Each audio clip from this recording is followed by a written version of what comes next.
And welcome, ladies and gentlemen. This is your boy, the franchise spirit, Double B Bad Blood, joined by the mixologist himself, Mr. Chemical Julian, that dude that sins on Sunday, your boy, Sunday Center, and our special guest, the big guy himself, your man Ryback. Welcome to the Roundtable Pro Wrestling Podcast, 30 minutes with the big guy. How you guys doing today? Good. I'm well. Thank you for having me. Looking forward to this. Glad to have you on the show. So we understand that you've been doing a lot of big things over the last couple of months. So, you're lobbying for some big things to happen. Let's talk about that for a second. Okay, Goldberg versus Ryback. I just got to get that out of the way right now. Mm-hmm. People have been talking about it. You've been talking about it on Twitter. Let's get into that. I think. What do you want to know?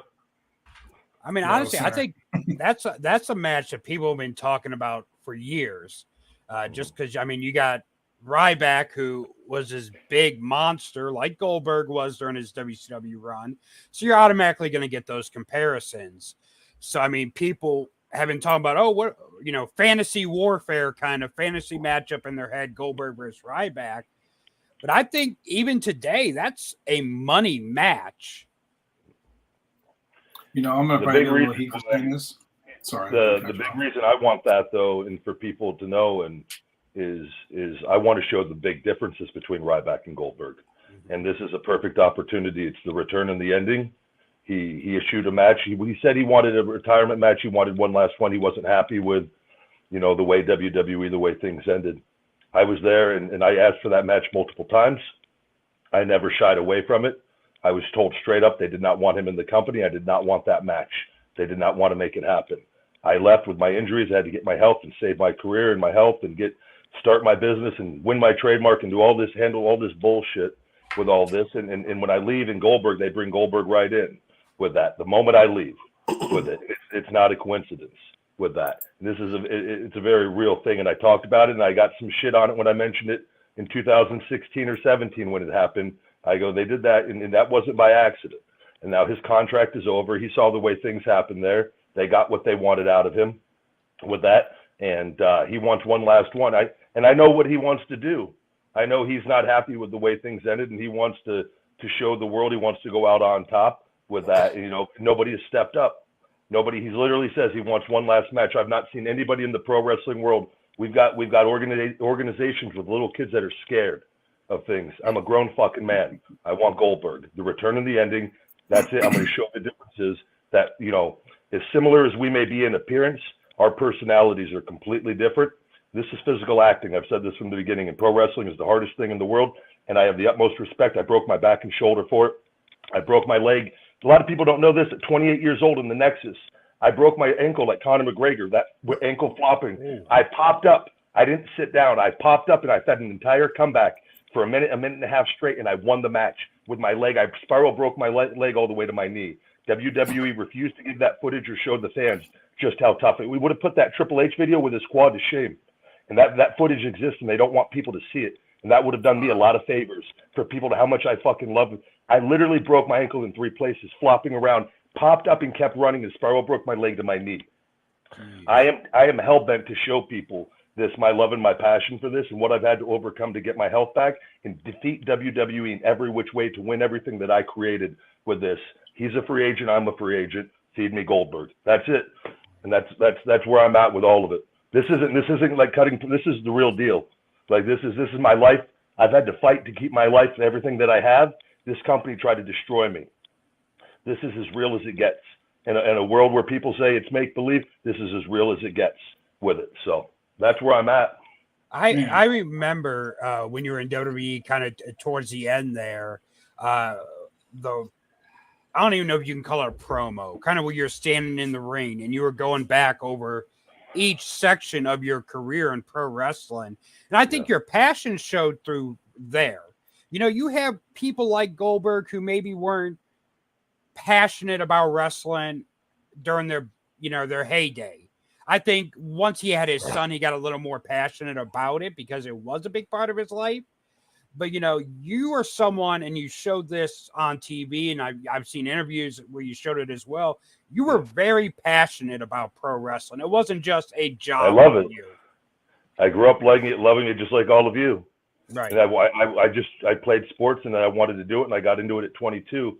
And to Bill's defense, and I know Bill, just have met Bill once, and it was a great interaction, very short and brief with that. But you don't have to be, and this is a lot of people, I think this is, I love pro wrestling. I love it more than anything in the world with it. You don't have to love something to be passionate about it to be great at it. Bill Goldberg was great at pro wrestling, and it was one of a kind, and they had an intensity and an aura about him that very few people have that was able to captivate the world. You cannot take away what that man has been able to do. And there are styles to this, and he had a style, and he didn't have to do a lot of different things because what he did worked with that. And then there were a lot of other factors that went into that as well. But I can tell you this firsthand. I've met 3 people in life. I think I've got pretty intense energy, and I know what I bring to the table. There's 3 people I've met where I was very impressed by their physical aura and the energy that they possessed. Stone Cold Steve Austin, The Rock, and Bill Goldberg. Other than that, I've not really felt an energy from people where I go, oh man, like I don't look at celebrities or people. I've never asked for an autograph my whole life. Those are the only 3 people I've met. I go, I understand why they were so popular, and he's one of the 3. So, hey Ryback, hey. So thanks for joining us today. Thanks for taking the time out of your busy schedule. I mean, you've got the nutrition business, you've got independence dates.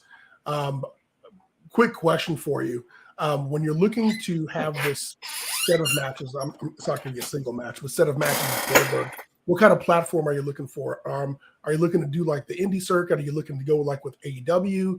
Are you looking to go with like a pay-per-view deal? Like what do you envision where this set of matches with Goldberg will take place?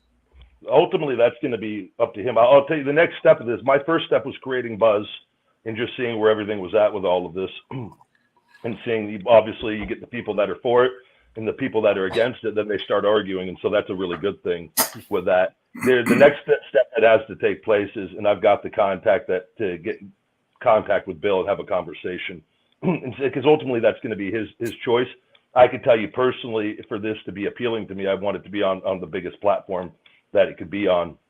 I want, for me, with everything that I've got going on and everything with the WWE that's happened, and like for me, getting media with this, TV appearances, media appearances, so that I could tell my story and tell this story properly. I think that's harder to do, doing kind of like, you heard the talk of like doing it in Israel with that on pay-per-view. I think that's fine.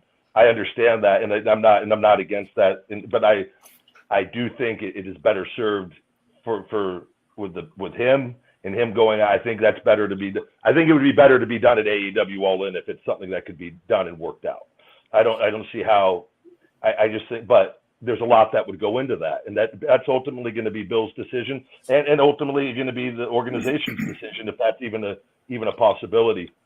I have nothing to lose in this. I'm still rehabbing. I get cleared in July if everything stays on track, and like I'm gearing up and getting ready to try to be as ready as possible with it. But there's a lot of things that have to fall in place. And again, if this is something they already have an opponent in mind for him or something, I don't lose anything by just simply saying I've wanted him. I've said it from the beginning, and I'm just simply reiterating it that I'm coming back. I think it's perfect timing with everything. So, but ultimately, you want that on the biggest platform as possible, especially with what I've walked away a lot. I wasn't fired. I literally walked away from a multi-million-dollar contract to save my life. And I've dealt with, there's been a lot of lies and bullshit put out with WWE. They've created a lot of hate towards me and my brand. The social media account suppression is a very real thing. I'm going to have to pursue that legally at some point in time. This is real stuff that's going on.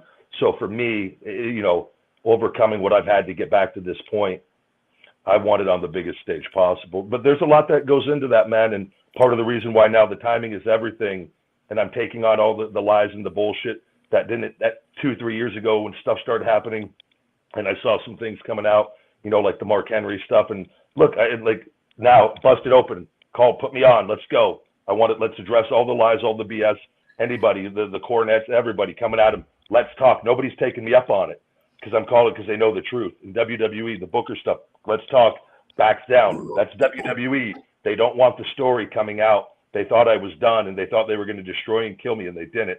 Now they're going to have to deal with all the bullshit. So, because I've dealt with it for 7 years.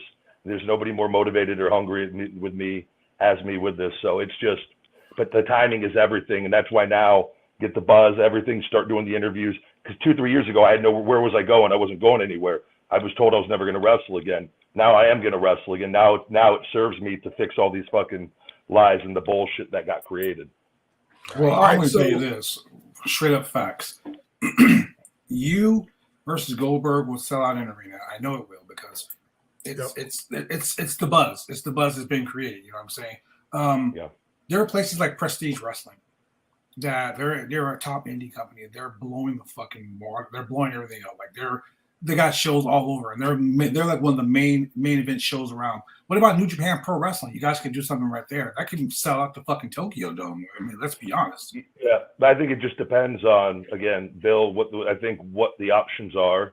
You know, for me, I'm just going to tell you that the match is as important as that is, the build up to the match, and I'm not talking about what I know and the different things in the story that I have in mind. That's pointless to talk about. That needs to be told on TV, in United States TV. It doesn't. That doesn't serve me to go. And there's nothing against any of the other. The story is the most important part of pro wrestling to me. Oh, yeah, and going, sure. And the bell to bell. I love the bell to bell is easy. I love the bell to bell. But the story fucking matters. Oh, the character for me to show the main differences for people on this. It's going to be outside of and the match is going to take care of itself. But it's going to be the actual story leading up and the personality differences with this. And that's that to me is where this is a very valuable opportunity with the return and the ending, and to show the differences for people that we were never like, and the people that know that. So that's what I'm looking for, where that is appealing to me. All right. So assuming this goes well, you get a chance to have a series of matches with Goldberg. You do it on the proper platform. You check that box. Who's next? What's next? What do you do? Not even worried about that right now. It's get cleared, get Goldberg. That's it. Who would you like to wrestle?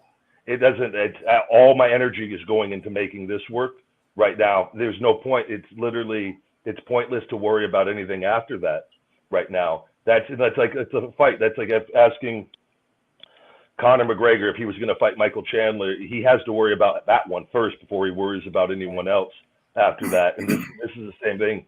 The story and the things and I need to be able to tell and get out. That has to be done first with it. And then I can gauge everything and see. I can tell you though, my mindset with this, and I say this from day one in educating fans, this is physical acting. We don't shame a person in a movie who plays the villain in the movie for saying if they lose at the end, right? We don't say, oh, they failed to get over, they failed to, they did their job. And this is pro wrestling is physical acting, and every hero needs a villain, and every villain needs a hero with this. And I really believe in my mindset with pro wrestling. I think the days of, I don't think you need to be a babyface for 3 years anymore. I think you can come in and you can play a certain specific, I could come in and play Bully Ryback to a T for 3 or 4 months, disappear briefly, and come back and play Hero Ryback if I do it convincingly in the situation is right. And that is, to me, I think pro wrestling has been ruined in a way of having too much programming and television, and there's just so much they got to put just everybody out there. Everybody signs a standard contract and goes and sits in the bleachers and really not too much thought or effort is putting into the creative aspect of a character because it's just overkill and everybody's burnt out and there's just too much TV. Whereas I've had the luxury of stepping away and watching from the outside. And like right now, I'm looking at this one role that I want to play against Bill Goldberg, and I want to tell one specific story. And then from there, I can go on and look at the other roles and to see. But that's how I view pro wrestling with it, and how I want to show people and what I want to do with it. So a lot of people's biggest complaint when it comes to WWE and their creative is they do a lot of start and stop pushes. Yeah. Where they'll start a push and out of nowhere they just stop it for no reason. 3 weeks. Did you feel like you were a victim of that when you were there? So again, my story, you guys only see the creative. Right. So if you guys are watching just from the creative, that did happen from a creative standpoint. Everything that happened with me stemmed from legal issues dating back to the Nexus when I broke my ankle. And this is what the WWE has tried to kind of put a kibosh on being told with that. You know, I told you guys I broke my ankle, kept wrestling. They tried to save money and sent me to a doctor in Tampa, Florida, Dr. Herskovici in 2010 after it happened. And he botched the entire surgery. He put 2 screws through my perineal and superficial nerve. And so ultimately I had nerve damage. I had drop foot. They thought I was never going to wrestle again. They tried to fire me while my ankle, I was in a wheelchair. And they didn't think I was going to be able to wrestle again. I had to get attorneys and stand up for myself. I kept my job. They were not legally able to fire me. I had to fight to be able to come back as Ryback. Hunter, they tried to put me back in developmental. I told them this is me and Hunter's issues kind of. I had to stand up for myself. And I go, I'm moving back to Vegas. I literally just got my stuff and moved back to Vegas. Got a place here. They put me back on the road. And this is after the Nexus stuff. And after I got cleared, I had a surgery to fix my leg. They found out I was going to be able to come back, even though I still had nerve damage in my leg. But that ultimately, just so you know, that connected to my back. That's why my back issues all started, because that perineal nerve runs into your back. So the injury was all stemming from the Nexus original ankle injury. But when I got put into the main event, so people understand, they put me in. The only reason they put me in the main event when they did is that it was a $5 million, and forgive me if I'm wrong on the exact specifics. It was in that area, ballpark. $5 million malpractice suit against Dr. Herskovici, open and shut case. We had the doctor who was going to testify that fixed me. That this was an open and shut case. WWE did not want me following through with that lawsuit, even though they were not directly involved. It was me versus the doctor. They essentially, what they did, and just so people understand, that they took me after I was getting a lot of momentum and got hot. They then inserted me into the main event with Punk randomly. If you look, it was a very random situation when it all happened. Cena got an injury that was kind of suspicious that he never was injured. He got taken out of the supposed program. They put me in that match with Punk. That was very random with that. The moment though they put me in that, and that I had already been working Punk on live events. Jane Geddes was in charge of talent relations at that time, who John Laurinaitis used to be. She then threatened me and told me that I would be fired if I did not drop the lawsuit against the doctor. I was told never to bring anything up with Vince ever about any of the situation that was going on with any of this. So, and they said, everything would be water under the bridge up to that point, all the legal issues, because we had legal issues going on all during this point with me and them. It was a strained relationship, even though I was on TV and doing well. And they go, it will all be water under the bridge, and we're going to take care of you financially if you just do this for us. And because they were afraid it was going to get a lot of bad publicity on the dirt sheets with that doctor, because he'd been sued 10 times in 5 years. They tried to save money and didn't send me to Birmingham like they normally do. And this is where all the problems that we saw play out on TV stemmed from, and that a lot of fans just can't understand. So then as soon as they do that, the statute of limitations ran up like a few months later, but that's when they started really dicking me around. And if you look, Red Hot, I think I lost 6 or 7 pay-per-views straight while Red Hot before I turned on Cena, and was still even getting hotter. Not me and Cena were right there merchandise with everything, from everything I was being told by the merch people with all of that. I was red hot, and then they took away all my merchandise. They cut off all my money that I was making, and then they really started fucking with me after that. So you guys, but they put out the things eventually later that it was, different things to make fans think it was me, and it wasn't me. It was the legal things, and it was Vince dangling the carrot, fucking with me, his 48 laws of power bullshit. And that's what I stood up for myself day one. I kept a good attitude through all of it. with it. And eventually, though, my back and shoulder were gone, and they were giving me the Toradol and cortisone for 2-3 years straight. And I finally just walked out. I had enough money where I was like, I'm done. And I escaped that situation and got out. But they created a lot of lies and a lot of hate for me after that as well. But that's where all the issues came from. And for a lot of people, it's a very hard thing for them to understand, but it's the truth. So it's the same situation with you as they had with Punk. You know, Punk gets staph infection. It turns to a big blown out, like a whole shit storm. And then they want to basically delete Punk from WWE exactly like they did you. What are your thoughts on that? I think there's a lot of, I'm not as familiar as everything that happened with Punk with him, but I know that was the one thing that was frustrating when he did the interview is I know he was telling the truth on various things with his dealings with them. And because all of us that know how they are with different things like that. The thing, and then I'm told he had personal issues with me for things going on with things, and then he decided to tell a few lies, and it is what it is on all of that. And he's done that. He's where, this on purpose or that on purpose, and, said I dropped him on concrete. He didn't drop, the table spot was on padding. It was on padding, and that wasn't perfect. The spot didn't go through the middle of the table, but he landed on padding. WWE doesn't do any stunts without padding on that. So that's where it was frustrating for me. It was like he told certain truths in there and then mixed in a few lies to make himself look like a victim on it a little bit. And that's I've said I'd love to talk to him about it, and hopefully one day we do. But I think there are some similarities in our stories of things that have happened with the company that he's not lying about, most likely, from my all accounts, what I've dealt with. I can tell you that people, a lot of people want to support the logo. They're the most evil organization in the world. And I know that with what they're doing with my social media and the lies that they put out, we had to pay, get 15 different 20 articles taken down early when 2016 with WWE partners, their publications, they're partners with.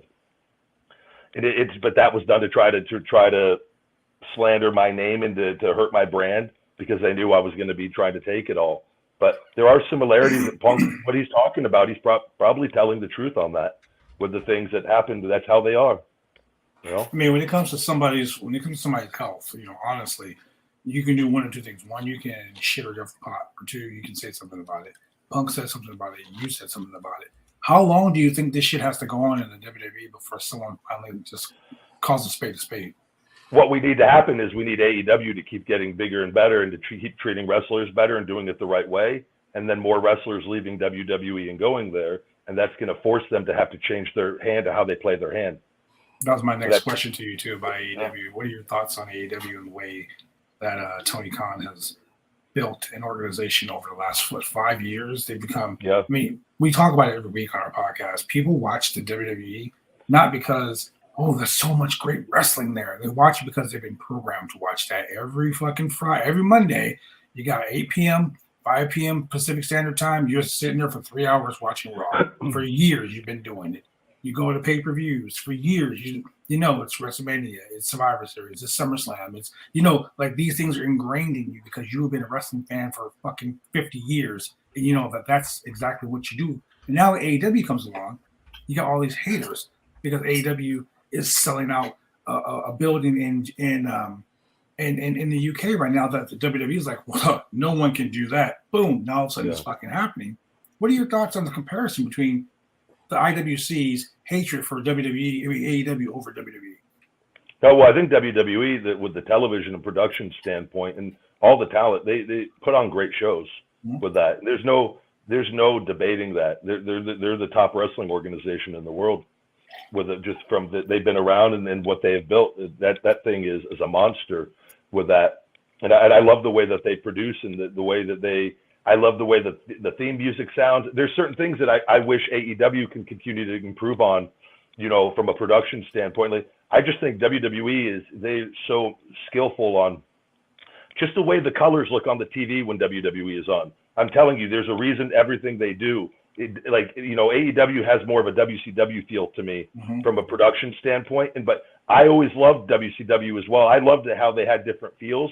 But being in WWE, I love the way, like, if you ever notice this, and I don't know if people, I think the theme music in WWE is superior to AEW in the sense of you make a connection to the talent with the music far better in WWE than you do in AEW. That's not to say all the talents. I think certain ones like Jericho, and there's certain ones that it's just there's a crispness and just the way it comes through the television and the camera shots. And WWE are masters of this. I think AEW has improved significantly on this end with it, but it's a very important thing from a talent standpoint to be aware of with it. I love everything they're doing though, and I'm not there. I know people that are there. Everybody tells me the same thing. It's just so much better. It's so much more positive. It's a great wrestling environment. I also hear there's a shit ton of fucking people backstage there, that they have a huge roster of people, and that kind of can be a problem with not enough with things. And but that is what it is on that. But like, I just think it's great what they're doing, and it's giving an alternative. Pro wrestling fans should be supportive regardless, because one, we get more wrestling. You get more wrestlers that are employed, making more money, and it creates more options, and it creates a more competitive environment that hopefully, if done right, can then inspire each company to put out the best product every week, which that everybody wins, you know. So I'll never understand the hate from, you know, the logo haters from one supporting one logo over the other. It's supporting wrestlers, because those logos can't fucking stand on their own. And that's it. Wrestlers will be able to stand regardless. The logos can't stand without the wrestlers. And I'll stand by that till the day I die. That's 110% right there, man. Now, before go ahead. I was going to say, before we wrap things up, because I know you got some things to do. What you're doing now? So, you know, since you've left WWE, you talked about you started your own brand. You increased your brand. You've started your own supplement business at feedmemore.com. Yeah. What kind of went into that? How's things going with that right now? Going great, and survived the pandemic. You know, we've been around longer than Ico Pro now, so for people to know. And I don't know if you guys know, Ico Pro never turned a profit. Feed Me More Nutrition actually fucking turns a profit. So they never fucking turned a profit. Bruce Pritchard's come out to make sure to make that known. So let's go ahead and put that on the record. No, I actually, unlike Vince, like I love supplements. I became fascinated when I was a kid, and my mom was always had natural herbs in the house, and I started making my own supplements in my mid-20s, early to mid-20s, because I had a thing. I realized there were certain things. I was getting blurry vision. I was getting little blackouts when I'd stand up. I was always super tired in the morning, no matter how much I slept, and it was from taking too much aspartame and sucralose, artificial sweeteners. And then as well, artificial colors that are in all these supplements and diet drinks. And so I started making my own supplements, and I cut that stuff out entirely. And I noticed a lot of positive changes. So like by the time I got in WWE, I had all my little formula pill boxes. I had my fat burner in one pill box. I'd have my natural testosterone booster in another one. All my Feed Me More Nutrition products, my sleep aid in another one. And I was just making my own formulas, essentially, my own protein powder I'd make online with the stevia. And then finally in WWE, I was riding alone, and I rode alone so I can get an education. And instead of sitting in the car and, you know, just talking about other people or whatnot, you know, like some of the car rides can happen or just wasting time, I listened to audiobooks every 3 to 5 hour drive and started listening to a lot on business. And there was one, I finally got to the point, I go, what else am I passionate about in life? And it was, because trying to figure out what I would want to form a business around. And it was why I love wrestling. I go, I love weightlifting and weight training. And then I go, I'm just thinking, I go, supplements. There's not a company doing really what I want to do with this, and actually have formulas that work. And, you know, so I put my focus on that. In my last year in WWE, I started kind of mapping that out. And then that all kind of came up in the contract stuff and the talks. And I wasn't they wanted my trademarks as well in that last contract, and the big guy in Feed Me More. And then the supplement stuff was going to be something entirely different that they wouldn't need to be involved in. And I just didn't like the way things were going, and that just walked out with all of it, and that's along with the injuries and everything. And I got it started and launched it in 2017, man. And here we are. And it was there was a little period there during the pandemic with everything where it was a little nerve wracking with it's just frustrating. And especially too with this current administration, fucking schmucks, by the way. These people, this is the first time in my life, politics have affected my life firsthand. My cost had to go up on everything, along with just everyday life with everything. But we survived it all, and we're back. The numbers are trending back up again, and it's been beautiful, man. But just essentially, it's just creating formulas that work, that have helped me, and without any harmful ingredients, no artificial sweeteners, no artificial colors. My costs are 3 to 5 times more to actually create the supplements but we're competitively priced with it. I get people that sign up for my email and text message program. Every week I send out a massive savings. We have like an over 80% returning customer. Like my fans and my customers have made this work from the beginning. So I give them big discounts every week to say thank you with everything on that for signing up in a message of positivity or a thought or a nutrition tip on the email and just a text message discount. And it just keeps getting bigger. It started with 3 supplements. We're up to 13.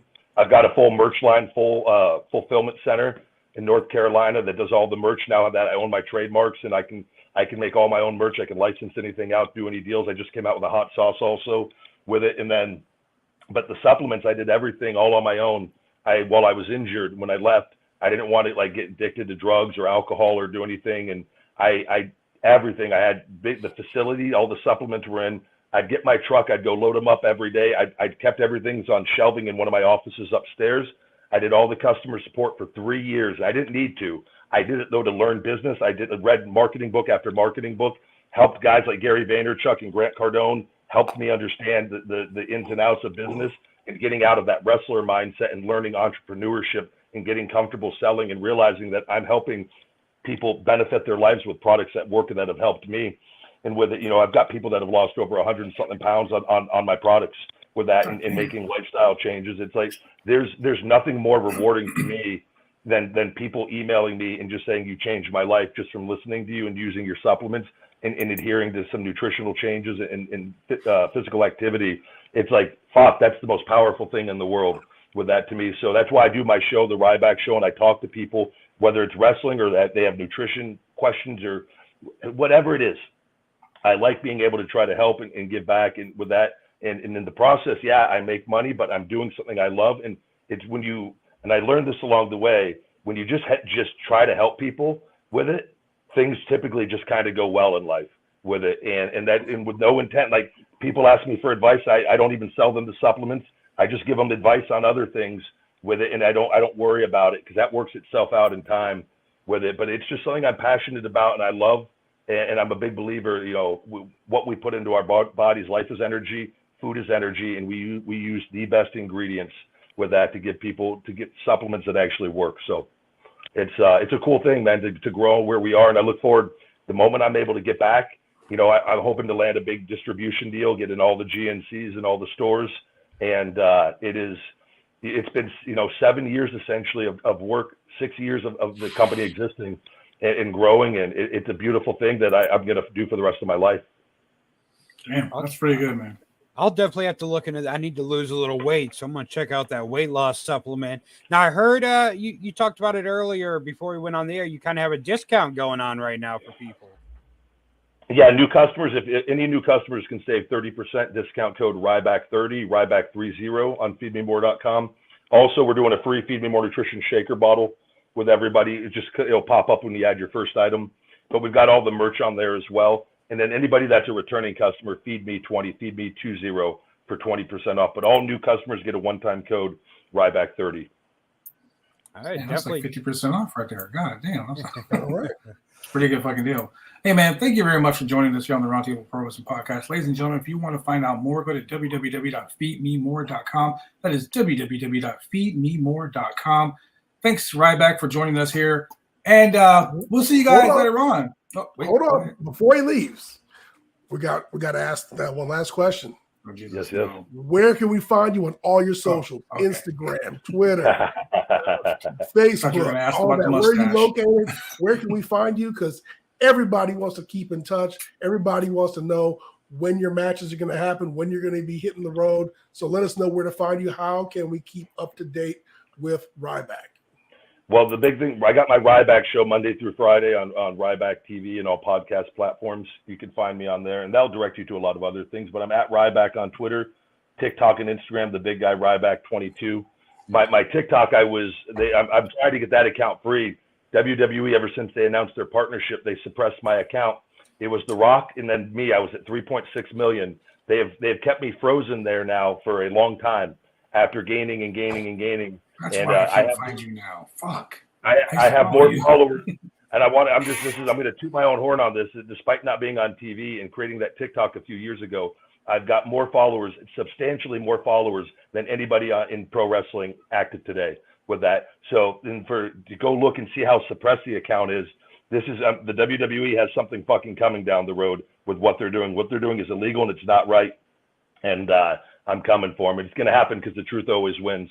But the big guy Ryback 22 on that and Instagram and Ryback TV on YouTube are the main things, along with feedmemore.com. Nice. All right. Well, ladies and gentlemen, we will see you guys later on for the AEW Collision stream. With that being said, Ryback, thank you very much once again. Ladies and gentlemen, this has been the Roundtable Pro Wrestling Podcast. Ultimate Hater.